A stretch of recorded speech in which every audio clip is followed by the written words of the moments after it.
গ্রেফতার, জেল আর একাকিত্ব।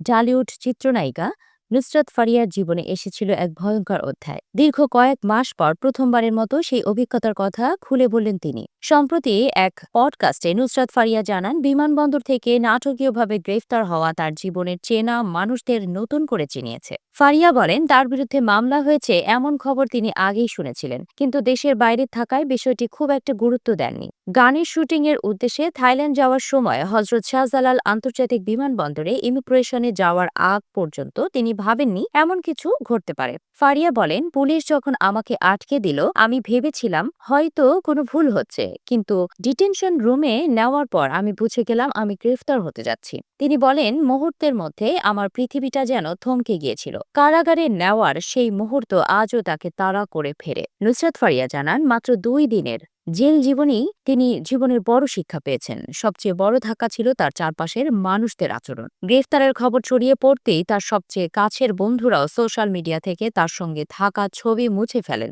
অনেকে যোগাযোগ বন্ধ করে দেন, কারণ তিনি তখন ঝামেলায় ছিলেন।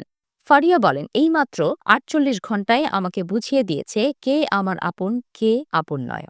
যাদের জন্য বছরের পর বছর সবকিছু উজাড় করে দিয়েছি, তাদের অস্তিত্ব নতুন করে চিনেছি। তবে এই অন্ধকার সময়েই কিছু অচেনা মানুষের কাছ থেকে ভালোবাসা পেয়েছেন তিনি। ফারিয়া বলেন, বয়স্ক মানুষ থেকে শুরু করে বাচ্চা সবার চোখেই তিনি দেখেছেন সহানুভূতির দৃষ্টি, যেন তারা বলতে চেয়েছে, আমরা তোমার জন্য দোয়া করেছি।